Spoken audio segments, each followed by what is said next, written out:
అమ్మ. ఈ కథను రచించిన వారు శ్రీమతి ద్వివేదుల విశాలాక్షి గారు. ఈ కథ ప్రచురణ కాలం 1973వ సంవత్సరం. ఆ రాత్రి అమ్మా నాన్న దెబ్బలాడుకున్నారు. ఆ రోజే అన్నమాట ఏముంది, ప్రతిరోజు వారు దేనికో దానికి దెబ్బలాడుకుంటూనే ఉంటారు. కొన్ని సంవత్సరాలుగా ఇంట్లో వారికి అలవాటు పడిన దినచర్యగా మారిపోయింది వారి పోట్లాట.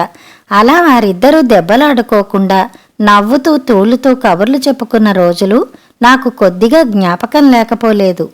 ఆ రోజుల్లో అమ్మా నాన్న నేను సాయంకాలం అవగానే ఏ సినిమాకో బజారుకో పార్కుకో పోయి తిరిగి వచ్చేవారము. నాన్నకిష్టమైన వంటలు ఏరికోరి చేసి పెట్టేది అమ్మ.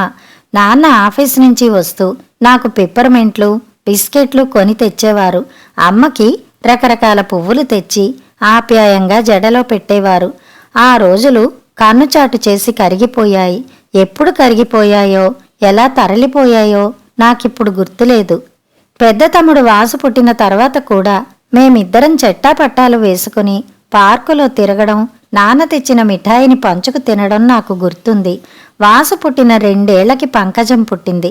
3 పిల్లల్ని వెంటేసుకుని అమ్మ ముందులా పార్కులకి సినిమాలకి తిరక్కపోయినా ఈ విధంగా ఇంట్లో నిత్యాగ్నిహోత్రాలు రాజుకోవడం ఇంకా ఆ రోజుల్లో ఆరంభం కాలేదు. లలిత కడుపున పడ్డం, అమ్మ జబ్బు పడ్డం, నాన్నకి ఇంకో ఊరికి ట్రాన్స్ఫర్ కావటం అన్నీ ఒక్కసారిగా ఉప్పెనలా ముంచుకొచ్చాయి. 6 నెలల పాటు ఇంట్లో ప్రతి విషయానికి ముజ్జిడ్డుగానే తయారైంది. ఒక విధంగా చెప్పాలంటే అమ్మా నాన్నల మధ్య అంతవరకు నిలిచిన ఏదో ఒక ఏకాభిప్రాయం ఆ సమయంలోనే సడలిపోవడం మొదలైంది. ఇంట్లో అయిన దానికి కాని దానికి దెబ్బలాటలు. అవసరం ఉన్నా లేకున్నా నాన్న తన ఆధిక్యాన్ని చూపుకోవడానికి పడే తాపత్రయం. అది వరకు అతి సహజంగా నాన్న ఆజ్ఞల్ని అభిమానంతో పాటించే అమ్మ తాను మనిషినంటూ ఎదురు తిరిగి జవాబులు చెప్పడం ఇలా ప్రారంభమయ్యాయి ఇంట్లో కలతలు కన్నీళ్లు. మొదట్లో పిల్లలం తిళ్ళు తిప్పలు మాని దెబ్బలాడుకుంటున్న అమ్మా నాన్నల వంక బెగ్గిలిపోయి చూస్తూ నవ్వన్నది ముఖాల మీద లేకుండా, చిరుతప్రాయపు ఆలోచనలు అన్నవి మనసులోకి రాకుండా పుట్టి పెరిగిన ఇంట్లోనే దొంగల్లా నక్కి నక్కి తిరిగేవారం. కాలం గడుస్తుంటే పెద్దవారి మాటలు వాదులాటలు చిన్నపిల్లలకి ఆటలుగా మారిపోయాయి. లలిత చిన్ననాడు ఆడే బొమ్మలాటల్లో నాన్న పాత్రధారి దేనికో దానికి విధిగా ఎగిరిపడేవాడు. అమ్మ స్థానం తీసుకున్న పిల్ల ముక్కు చీదుతూ మూతి విరుస్తూ ప్రతిదానికి కయ్యానికి సిద్ధమయ్యేది. కాస్త వయసు వచ్చిన నాకు ఆ చిన్నపిల్లల మనసుల మీద ఇంటి వాతావరణం ఎంత క్రూరమైన ముద్ర వేసిందో, అది వారి భావి జీవితాన్ని ఏ విధంగా కలుషితం చేయగలదో అర్థమయ్యేది. కానీ దాని నుండి వారిని తప్పించడానికి కానీ అమ్మా నాన్నలను పోట్లాడుకోవద్దని వారించడానికి కానీ అనువైన వయసు నాకు లేదు. కొంతకాలానికి ఆ రకమైన వాతావరణానికి ఇంట్లో అంతా అలవాటు పడిపోయాము. పెరిగి పెద్దదాన్ని అయి ఇరుగు పొరుగు ఇళ్లల్లో విషయాలు ఆకలింపు చేసుకుంటున్న కొద్దీ ఇది మా ఒక్కింటి పుట్టిన వింతేం కాదని, ఈ రకమైన సంసారాల్లో సర్వసాధారణంగా వచ్చే పరిణామాల్లో ఇది ఒకటని తెలుసుకున్నాను. ఇటీవల కాలంలో అమ్మా నాన్నల దెబ్బలాటకి మొదటి కారణం ఏదైనా చివరికి తేలే పర్యవసానం నా పెళ్లి గురించిన అమ్మ ఆరాటమే. నాకు 13వ ఏడు జొరబడిన రోజున పెళ్లి కాని ఆడపిల్ల గుండెల మీద కుంపటి అన్న మాట అమ్మ నోటి వెంట మొదటిసారిగా విన్నాను. అది మొదలు ఆ మాటని రోజుకెన్నిసార్లు విన్నానో, ఇంకా ఎన్నిసార్లు వినవలసి వస్తుందో నేను చెప్పలేను. ఆ కుంపటిని కదిలించడానికి నాన్న తన ప్రయత్నాలు తాను చేస్తున్నా ఇంకా అవి చాలవని అమ్మ అభిప్రాయం. చదువుకుంటున్నాను కదమ్మా, అంతగా పెళ్లి కాకపోతే ఉద్యోగం చేసుకు బతుకుతాను, దానికోసం నాన్నతో రోజు పోట్లాడకమ్మా అంటే అమ్మ వినదు. పెళ్లి కాని ఆడపిల్ల ఈనాటి సంఘంలో ఒంటరిగా బతకగలదా? తోడేళ్లలా వెంటపడే మగాళ్ల మధ్య నీతిగా బతకడం అంటే మాటలు అనుకున్నావా? పిల్లకాకికేం తెలుసు? ఉండేలు దెబ్బ, అన్నిటికీ తగుదునమ్మా అంటూ బయలుదేరకు అంటూ నా నోరు మూయించేది అమ్మ. అమ్మ ఎంత పోరినా, నాన్న కాళ్ళెరిగేలా ఎంత తిరిగినా ఆ సంవత్సరం కూడా నా పెళ్లి స్థిరపడలేదు. కారణం వరుడికి చెల్లించవలసిన ముడుపు నాన్న దగ్గర సిద్ధంగా లేదు. అది ఏ నాటికైనా సిద్ధపడగలదన్న నమ్మకమూ లేదు. అయినా నాన్నకి తిరుగులేని నమ్మకం.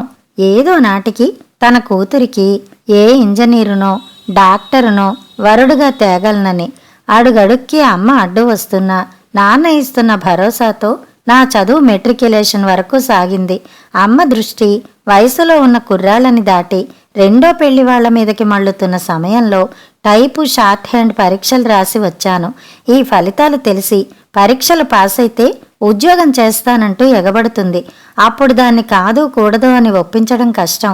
ఈలోగా ఆ గండికోట వారి అబ్బాయికో అనంతపురం వారి మేనల్లుడికో ఏదో ఒకటి సెటిల్ చెయ్యండి అంటూ ఆ రాత్రి భోజనాల సమయంలో నాన్నని ఒత్తిడి చేసింది అమ్మ. అదృష్టం కలిసొచ్చి అది ఉద్యోగం చేస్తానంటే పోయేదేముంది, చెయ్యని, సంబంధాలు చూస్తూనే ఉందాం, ఏదో ఒకటి కలిసి వస్తే అప్పుడే మానేస్తుంది అన్నారు నాన్న. ఇందులో కంగారు పడ్డానికేముందన్న ధోరణిలో. దానితో అమ్మ రెచ్చిపోయింది. ఇంతకాలం ఈ నాన్పుడికి కారణం ఇదన్నమాట. ఆడపిల్లకి పెళ్లి చెయ్యకుండా దాని చేత ఉద్యోగం చేయించి ఇల్లు తిప్పుకోవాలనుకుంటున్నారన్నమాట.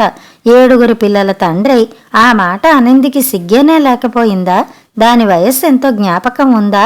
ఆ ఏడుకు నేను 2 పిల్లల తల్లినయ్యాను. దాని వయసుకే ముందే 18 వెళ్తాయేమో, అప్పుడే పెళ్ళీడు దాటిపోయిందన్నట్టు మాట్లాడుతున్నావు. నాన్న తన వాదన్ని బలపరుచుకో చూశారు. దాటిపోయిందని కాదు, దాటిపోతే ఎవరూ ఈపాటి కూడా ముఖం చూపించరని. కాలంలో ఉన్న కర్రిగేదైనా బాగుంటుందట.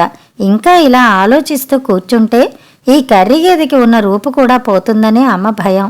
శంకరయ్య అన్ని సంబంధాలు తెస్తున్నా ఒకటి కాకపోతే ఇంకొకటైనా కలిసి రాకపోవడానికి కట్నంతో పాటు పిల్ల రూపురేఖలు కూడా అంతంత మాత్రంగా ఉండడమే కారణం అంటూ అమ్మలక్కలు చెవులు కొరుక్కోవడం చాలాసార్లు విన్నాను. మరీ అంత అందహీనంగా ఉంటుందా నా ముఖం? పక్కనే ఉన్న అద్దంలో పరీక్షగా చూసుకున్నాను. ఆ చిరు వెలుగులో నా ముఖం నాకెంతో ఆప్యాయంగా కనిపించింది. వైవాహిక జీవితం పట్ల నేనేర్పరచుకున్న తీయని కోరికలన్నీ నా కళ్ళలో మెరుస్తున్నాయి. అమ్మలా నేను అందంగా లేకపోవచ్చు, కానీ నా ఇంటిని అమ్మకన్నా అందంగా తీర్చిదిద్దుకోగలను. అమ్మలా మాటకి భర్తతో దెబ్బలాడను. చిన్నపిల్లల ముందు అసలు పోట్లాడను. బతుకులో తీపిని చవి చూడక ముందే వారి నోళ్లలో జీవితం పట్ల నిరుత్సాహం, నిర్లిప్తత అనే చేదు కషాయాన్ని రంగరించిపోయెను. జీవితంలో ఏ నాటికైనా వాళ్ళు చేదు చవి చూడవలసి వస్తే ఆ చేదులో అంతర్గతంగా ఉండే తీపిని ఆస్వాదించి తృప్తి పడేలా వారిని పెంచుతాను. ఆ మధురమైన ఆలోచనలు కలల్లోకి జారిపోయి కాలంతో పాటు ఆ కలలు కరిగిపోయి తిరిగి నేను కళ్ళు తెరిచేసరికి బాగా తెల్లవారిపోయింది. నాన్న మంచం ఖాళీగా ఉంది. నాన్నేరమ్మా, పక్క గదిలో ఏమో సవరిస్తున్న అమ్మని ప్రశ్నించాను. ఈ రోజు నుంచి డ్యూటీ వేళ మారింది. తెల్లవారగట్ల 3ంటికి వెళ్ళిపోయారు. నాన్న పక్క పరిచినట్లే ఉంది. కాస్త సేపైనా మనిషి నడుం వాల్చిన ఆనవాళ్లు లేవు. డ్యూటీకి వెళ్లే వరకు అమ్మ నాన్నతో వాదులాడుతూనే ఉందా? అలసిన శరీరంతో విసిగిన మనసుతో నాన్న అలాగే పనిలోకి వెళ్లేరా? ఎందుకో నా మనసులో బాధ కలుక్కుమంది. ఉదయం 10 గంటల వేళ పుట్టెడు జ్వరంతో తిరిగొచ్చారు నాన్న. కాంతం, నీ మాటే కాని అమ్మాయికి ఏదో ఓ సంబంధం నిశ్చయం చేస్తాను, త్వరలోనే పెళ్లి చేసేద్దాం అంటూ జ్వర తీవ్రతలో నాన్న ఒకటే పలవరింతలు. ముందు రోజు రాత్రి ఆ మాట నాన్న నోట వినడం కోసం హోరీన పోట్లాడిన అమ్మ ఆ స్థితిలో ఉన్న నాన్న నోట ఆ మాటలు విని కళ్ళనీళ్లు పెట్టుకుంది. వారం రోజులైనా నాన్న జ్వరం తగ్గలేదు. అమ్మ మతిపోయిన దానిలా నాన్న మంచాన్ని కరుచుకు కూర్చుంది. మందులు, డాక్టర్లు, వచ్చిపోయే చుట్టాలు, స్నేహితులు, ఇంటి వాతావరణమే పూర్తిగా మారిపోయింది. నాన్న పలవరింతలు విన్నవారంతా నాన్న వంక, నా వంక జాలిగా చూడ్డం నాకు భరించరాని శిక్షగా తయారైంది. రోజులు గడుస్తుంటే నాన్న జబ్బుకి నేనే కారణం అన్నట్టు అమ్మ విసుక్కుంటుంటే, ఏడుస్తుంటే ఏం చెయ్యాలో, ఆమెని ఎలా ఓదార్చాలో తెలియక తికమక పడేదాన్ని. మా ఇంటిని, నా జీవితాన్ని చీకటితో నింపిన ఆ రాత్రి అందర్నీ వదిలి నాన్న వెళ్ళిపోయారు. తన 7 పిల్లల్ని దగ్గరికి తీసుకుని బావురు మంది అమ్మ. నాన్నలేని ఇల్లు వెలవెలపోయింది. నాన్నలేని అమ్మ మూగబోయింది. ఆడపిల్లనైనా అమ్మ సంతానంలో పెద్దదాన్ని కాబట్టి అమ్మతో పాటు ఆ ఇంటి బరువు బాధ్యతలు పంచుకోక నాకు తీరలేదు. అమ్మకి ఇప్పుడు నేను గుండెల మీద కుంపటిని కాను, చేదోడు వాదోడు. అదృష్టం కలిసొచ్చి నాన్న పోయిన 2 నెలలకి మంచి పేరున్న ఒక కంపెనీలో టైపిస్ట్ ఉద్యోగం దొరికింది. అంతకన్నా సంతోషం కలిగించిన విషయం ఆ ఆఫీసులోనే పనిచేస్తున్న మూర్తిరాజుతో స్నేహం. అతడి మంచి హృదయం, పరోపకార బుద్ధి అచిరకాలంలోనే అతడిని ఇంట్లో అందరికీ ఆప్తుడిగా చేశాయి. నన్ను, నా మనసుని అర్థం చేసుకుని సానుభూతి చూపగలిగే వ్యక్తిని కలుసుకున్నానన్నదే నా సంతోష కారణం. క్షణానికి కదలడమే నైజంగా గల కాలం ఎవరి కోసం, దేనికోసం ఆగదు. ఈ రోజు నీ పుట్టినరోజు అంది అమ్మ కంచంలో అన్నం వడ్డిస్తూ. ఎన్నేళ్ళు అన్నానో ఉసిరికాయ పచ్చడి అన్నంలో కలుపుతూ. 25. అమ్మ కంఠంలో ఏ భావం పలకలేదు. 25 అంటే 25. నాన్న పోయి 7 ఏళ్లయింది. వాసు ఇల్లు వదిలిపోయి మిలిటరీలో చేరి 5 ఏళ్లయింది. పంకజం పెళ్ళై 3 ఏళ్లయింది. గడిచిన కాలాన్ని కొలవడానికి ఎన్ని అనుభవాలను లెక్కపెట్టను. పగలంతా ఆఫీసు పనితో, రాత్రి వేళలా తుది మొదలు లేని ఆలోచనలతో గడిచిపోయిన ఈ కాలాన్ని ఒంటి మీద స్వారీ చేస్తున్న 25 సంవత్సరాలని ఎంత కొలిస్తే తరుగుతాయి, ఏ విధంగా కప్పబడతాయి? ఈనాడు 25 ఏళ్ల కన్య ఈ కళ్యాణి. 16 ఏళ్ల పుట్టినరోజు నాడు కూతురికి ఇంకా పెళ్లి కాలేదని బాధపడ్డ అమ్మ ఈ 25వ పుట్టినరోజు నాడు 25 అని ఎంత నిర్లిప్తంగా చెప్పగలిగింది? తలెత్తి అమ్మ కళ్ళవంక చూశాను. ఆ కళ్ళలో ఆనాటి ఆవేదన లేదు. తీరని కోర్కెల జాడలు, తీర్చుకోవాలన్న కాంక్ష వాటిలో కనిపించలేదు. కాలం దాటిపోయిన ఈ కర్రిగేదికి ఇంక పెళ్లి కాదనుకుని నిరాశ చెంది ఉంటుంది. ఆ నిరాశ వల్ల జనించిన నిర్లిప్తత మాత్రమే ఆమె మాటలో ధ్వనించింది. ఆఫీస్కి వెళ్ళిపోతూ మరొకసారి అద్దంలో ముఖం చూసుకున్నాను. ఆనాటి రాత్రి చిరు వెలుగులో నా ముఖం నాకు ఆప్యాయంగా కనిపించింది. ఈనాటి పగటి వెలుగులో నా ముఖం హేళనగా ఒకానొక నాటి నా మనసులోని కోర్కెల్ని దృష్టికి తెచ్చి పక్కున నవ్వింది. 25 ఏళ్లకే బ్రతుకులోని కష్టాల్ని రుచి చూసిన ముఖం, 25 ఏళ్లకే మోయలేని సంసార భారంతో వడలిపోయిన ముఖం అద్దంలో తన రూపు అందంగా నిలుపుకోలేకపోయింది. కర్రిగేదే, కాలం దాటిపోయిన కర్రిగేదే. మనసులోని ఏడ్పును సభ్యత నేర్చిన పెదవులు చిరునవ్వుగా ప్రకటించాయి. అద్దాన్ని యథాస్థానంలో పెడుతూ చిన్నగా నవ్వుకున్నాను. ఆ రోజు బస్సు తొందరగా దొరికింది. నా పెదవుల మీద నవ్వు ఇంకా పూర్తిగా వెలిసిపోకముందే ఆఫీస్ చేరుకున్నాను. వరండాలోనే ఎదురుపడ్డాడు మూర్తిరాజు. ఇంతకాలానికి మీ ముఖం మీద నవ్వు చూశాను. ఈ రోజు ఎంతో శుభదినం అన్నాడు తృప్తిగా నా వంక చూస్తూ. ఏదో జవాబు చెప్పాలని నోరు తెరిచాను. కాలం దాటిన కర్రిగేదే పలుపుతాడు సడలించుకోవాలని వృధా ప్రయత్నం చేస్తూ కళ్ల ముందు కదలాడింది. చెప్పాలనుకున్న జవాబుకి బదులుగా అంతవరకు నాలిక చివర ఆడుతున్న మాటే అప్రయత్నంగా తోసుకు వచ్చింది. కర్రిగేదే అన్నాను అతని వైపు చూస్తూ. నా మాటలు అర్థం కాక అతడు నా వంక వింతగా చూశాడు. ఏమంటున్నారు అన్నాడు. అప్పటికి ఉదయాన్నే మనసులో చోటు చేసుకున్న జవాబు పూర్తిగా తొలగిపోలేదు. కాలం గడిచిపోయిన కర్రిగేదే అన్నాను అదే ధోరణిలో. మీరేమంటున్నారో నాకు అర్థం కావటం లేదు తెల్లబోతూ అన్నాడు అతడు. ఈ రోజు నా పుట్టినరోజు. కంగ్రాచులేషన్స్. మరి ఆ మాట చెప్పరే? ఎంతో ఉత్సాహంగా చెయ్యి ముందుకి చాచాడు. ఆ చెయ్యి వెంటనే అందుకోవాలని, వదలకుండా నాది చేసుకోవాలని మనసు ఉరకలు పెట్టింది. అదే చెప్తున్నాను అన్నాను ఆశల్ని అదుపులో పెట్టుకుంటూ నెమ్మదిగా. నాకు వినిపించినంత వరకు మీరదేం చెప్పలేదు. కర్రిగేదే, ఎర్రగేదే అంటూ ఏమో అంటున్నారు. దానికి మీ పుట్టినరోజుకి సందర్భం ఏమిటో? నా వయసు 25 ఏళ్ళు అంటే 25. ఏనాడో మైనార్టీ తీరిపోయింది. కాలంలో ఉన్నప్పుడు కర్రిగేదైనా బాగుంటుందిట మా అమ్మ అంటుండేది. ఆఫీసు మధ్య హాలులో ఉన్న గోడ గడియారం 10 గంటలు కొట్టింది. వరండాల్లోనూ చుట్టుపక్కల చలనం కలిగింది. ఆ సమూహంలో ఒకటిగా ముందుకి కాలు కదిపాను. మూర్తిరాజు నా అడుగుల్ని అనుసరించాడు. మధ్య హాల్లో ఇద్దరం విడిపోయాం. అతడి సీటు అటు, ఆఫీసర్ గది ఇటు. ఆ రోజు లంచ్ అవర్లో కూడా ఏవో అర్జెంట్ లెటర్స్ డిక్టేట్ చేస్తూ ఉండిపోయాడు ఆఫీసర్. ఆ పుణ్యకాలం కాస్త అలా గడిచిపోయింది. ఆ పని పూర్తి చేసి బయటపడేసరికి మూర్తిరాజు నా కోసం కాచు కూర్చున్నాడు. ఇంకిప్పుడు ఏ దానికి టైం లేదు, మీరు వెళ్ళవలసింది అన్నాను ఆప్యాయంగా. నేను చెప్తూనే ఉన్నాను, పాపం మూర్తిరాజు గారు మీకోసం ఎదురు చూస్తూ తను కూడా కాఫీ మానుకున్నారు అంది పక్క టైపిస్టు అదోలా పెదవిరుస్తూ. అటువంటి మాటలకి జవాబు ఇయ్యవలసిన అవసరం లేదని ఆ ఆఫీసులో చేరిన వారం నాటికే నేర్చుకున్నాను. ఆమె మాటలు విననట్లు ఉత్తరాలు టైప్ చేయడంలో మునిగిపోయాను. ఆ సాయంకాలం కూడా అంతా వెళ్ళిన మరి కాస్తసేపు వరకు నా పని మిగిలిపోయింది. పని ముగించి అలసటగా ఆఫీసు నుంచి బయటపడ్డాను. వీధి చివర బస్టాప్ దగ్గర నా కోసం ఎదురు చూస్తున్నాడు మూర్తిరాజు. ఈరోజు ఇటు నిలబడ్డారే? అటువైపు కదా మీ 12వ నెంబర్ బస్సు వచ్చేది అన్నాను. ఈరోజు మీతో పాటు ఇంటికి రావాలని. పుట్టినరోజు కదా, ఇంటికొచ్చి కేకులు గీకులు తినొచ్చు అనుకుంటున్నారేమో. అలాంటి ఆశలేం పెట్టుకోకండి. ముందే చెప్తున్నాను, భోజనానికి ఉంటానని మొండికేసినా మీకు దక్కేవి ఉదయం చేసిన ఉసిరికాయ పచ్చడి, మిరియాల చారు మాత్రమే. తిండి కోసం వస్తున్నానని మీకెవరు చెప్పారు? మరెందుకు వస్తున్నట్టు? మీ ఇంటికి వచ్చి మీ అమ్మగారితో చెప్పాలని. ఏమిటో కాలం గడిచిన ఈ కర్రీ గేదంటే నాకెంతో ఇష్టమని పలుపుతాడు వేసి మా ఇంటికి తీసుకుపోతానని మనసు నిండుగా అన్నాడు. ఆ మాట రాజు ఆనందం ఆశ్చర్యం ధ్వనించాయి నా పిలుపులో. అతన్ని ఎప్పుడూ అలానే పిలవలేదు. ఆ సమయంలో ఆ పిలుపు నా నోట ఎందుకు వచ్చిందో నే చెప్పలేను. అతడు క్షణకాలం నా వంక వింతగా చూశాడు. అతని కళ్ళలో తృప్తి, అతడి మనసు పొరలుతున్న ఆనందం. దాన్ని అదింపెట్టలేక ఉక్కిరి బిక్కిరి అయ్యాడు. ఏం చెయ్యాలో ఏమనాలో నిర్ధారించుకోలేక తడబడ్డాడు.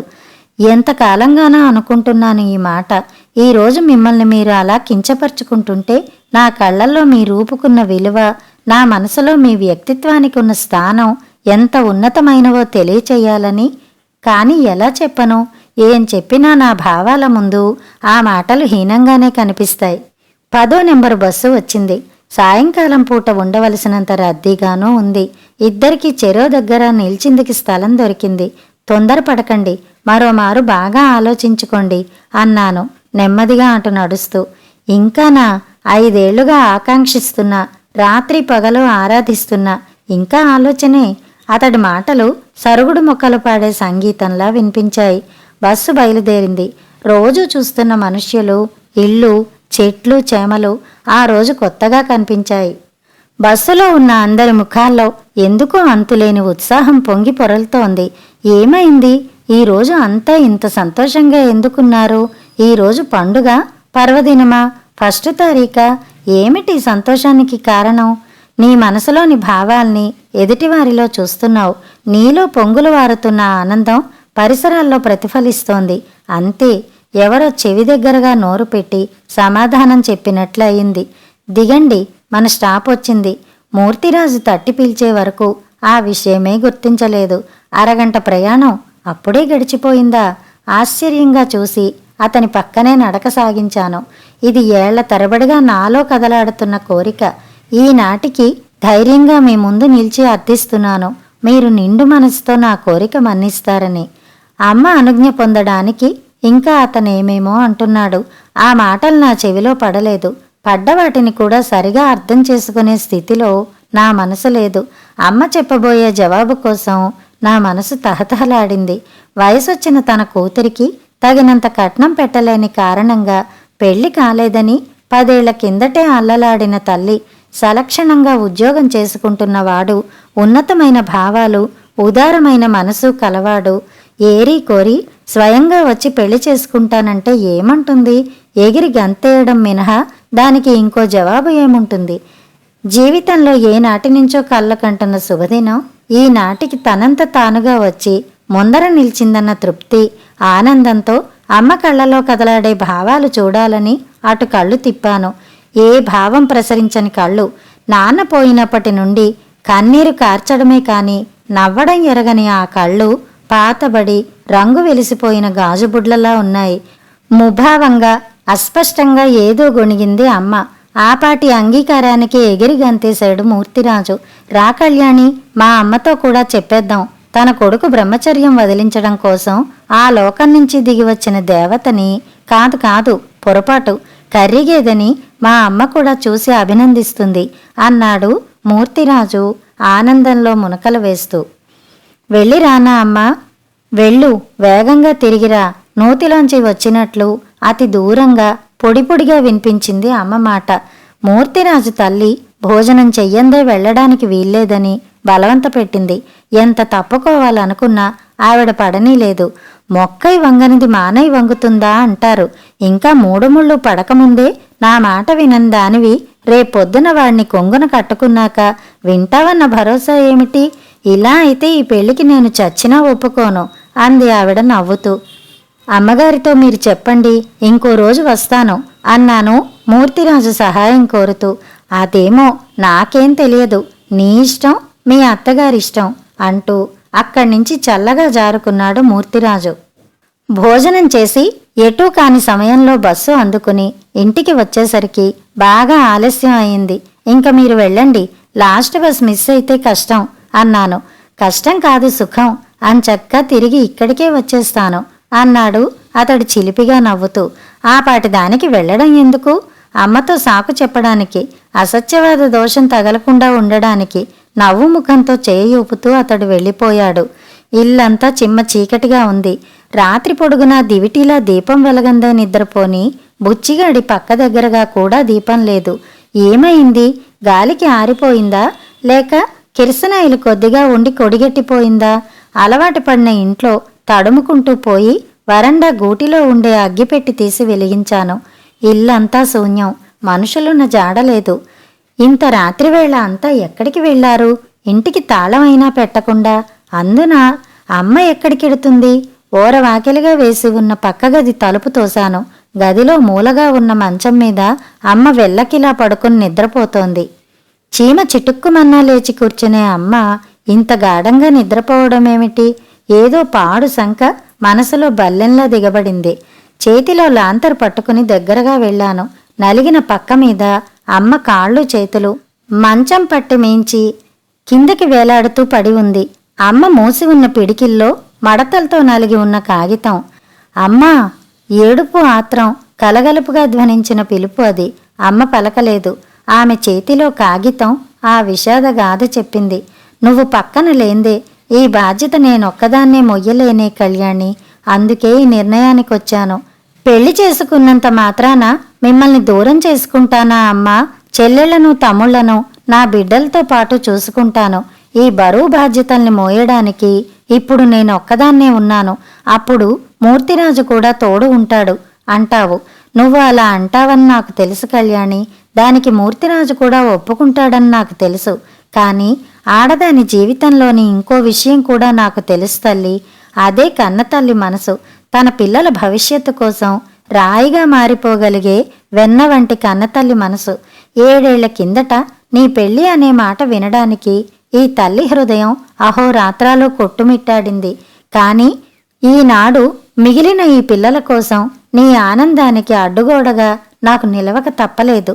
ఇది నీ అమ్మ స్వార్థం అను. 4 బిడ్డల భవిష్యత్తు కోసం ఒక కన్నబిడ్డ బతుకును ఎందుకు కొరగాకుండా కాలరాచిన త్యాగం అను. ఏమన్నా సరే, నా గురించి నువ్వెలా అనుకున్నా సరే, నాకు మీరంతా ఒకటే తల్లి. మిమ్మల్ని పెంచి పెద్ద చేసిందికే నా ఈ పోరాటం. ఆనాడు మీ నాన్నతో పోరాడాను. ఈనాడు అమ్మా! అంతులేని బాధ నా కంఠంలో సుళ్ళు తిరిగింది. అమ్మ మీద పడి అలా ఎంతసేపుండిపోయానో. సినిమా చాలా బాగుందే అమ్మా. ఎంత బాగుందనుకున్నావు? ఏళ్ల తరబడి తీరని కోరిక ఆనాడు తీరిందన్న తృప్తి పిల్లల మాటల్లో ధ్వనించింది. ఒకరిని తోసుకుంటూ ఒకరుగా అంతా గదిలోకి వచ్చారు. తమ ఆనందాన్ని అమ్మ మీద పడి కన్నీరు కారుస్తున్న అక్క వాళ్ళకంతా అయోమయంగా తోచింది.